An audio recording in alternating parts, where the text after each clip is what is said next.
Yo, you're welcome to the show. I'm Anyan was Peter and Tambi, Jimzo, Rich Boya, Mark Sudi Jr. Now we're to Tubawe Evifamu Entertainment Industry Uganda. Ngato mkutubu kumideko buligumu Uganda mukamori. Tuba tukuwa Evifa. Eyo, jowa tomanyi. Nafe tuitukako munafe. Ngate tegede. Na ye kusawa sabinti. Gwewe nari ya tulaba. Subscribe on our channel. Please make sure you share. Check it out. Sharing ebintu bituke kubachaliwa bitegero kitegeera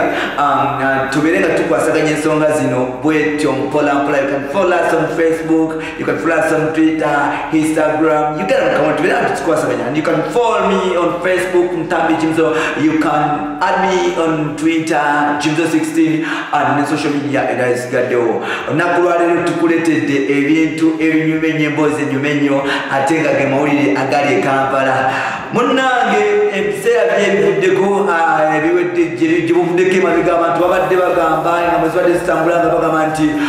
Rema yanoba ng'ava mu maka ga Kenzo era tukitegeerako nti Rema Namakula yaziya atandise okuzimba ennyumba ye stage ze Namugongo bado nakimaliriza bulungi eri mu kikomera bweri ku ttaka gazi nnyo buli kimu kyamaanyi eri kuyiga z'ettaka zotamanyi muwendo. So Rema Namakula bwatyo yafunamu ka holiday ewamwana mulezi gwe bayita Edlisa Musunza aka Eddie Kenzo zessebuko eyo n'avaayo ebiseera yebuddeko emabega naye bwetwogera Rema Namakula atokosa tooke wa Edlisa Musunza era mwena abadde bagamba nti Rema simanya yanoba simanya Musunza simanya biki no way. Musunza yavaayo n'agamba nti nze tenatandika sobola tereka mu kkubo abaana bange saagala banjajinge abaana bange saagala bandabe ng'omusajja omubi bwatyo Eddie Kenzo nasalawo nazaayo Rema Namakula naye nga ensonga osuubira eva ku lwaki Rema Namakula ne Kenzo baali balwanagana olugambo lutambula mu leaders lugamba nti mbu Rema Namakula mukazi muzibu nnyo bwe kituuka ku kintu ky'essente Rema Namakula muntu muzibu nnyo waleseera Eddie Kenzo wabadde Kampala wano nga takola bulungi bambi mirimu nga badde bamuteeka show katugeze nankulabe nga ku Elliot omwadde byemize ebbiri ez'e Uganda walayi n'okubuuza emitwalo ataano taziweza nga Eddie Kenzo ebiseera byali abitusenga ate nga ennyuma yeyesise buku baali bagimubanjako ssente bati nagamba bebi mama namugamba mama Amal jangu tukwatagane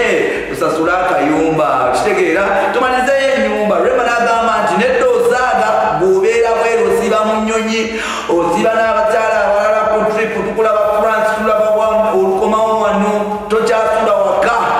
Rema bwatyo n'asaba n'agamba nti ze sente zakisigala zigata ku ssente zo era ekyo kyekya Rema teyali yafunamu okutya n'adduka emisine n'azimba ennyumba ye Namugongo n'akimala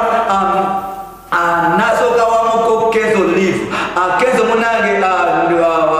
yasaba muko Rema akasente kale tumugwe mbadde kunyumiza nti yasaba ko Rema akasente Rema namugamba sina sente nga omanyi abasajja bwe bakwata ebintu byabwe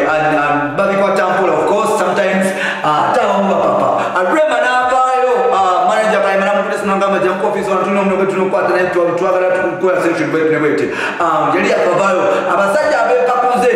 abeetoolatola Eddie Kenzo mbu yaka wansi w'ekitaana yagenda okulaba nga Rema yatereka ssente ne ssente wansi w'ekitaana zitamanyikiddwa muwendo Eddie Kenzo n'agamba nti mukyala wange we tubadde tumanyi nti nze buli kyenkola mbadde nkimulaga bwenkola biiki yange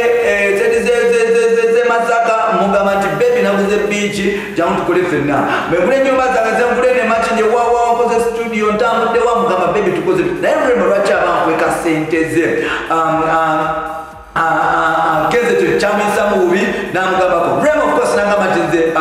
bwe yagambako Rema n'ateekawo attitude embi ate tutera tukimanyikiddwa nti Rema mbu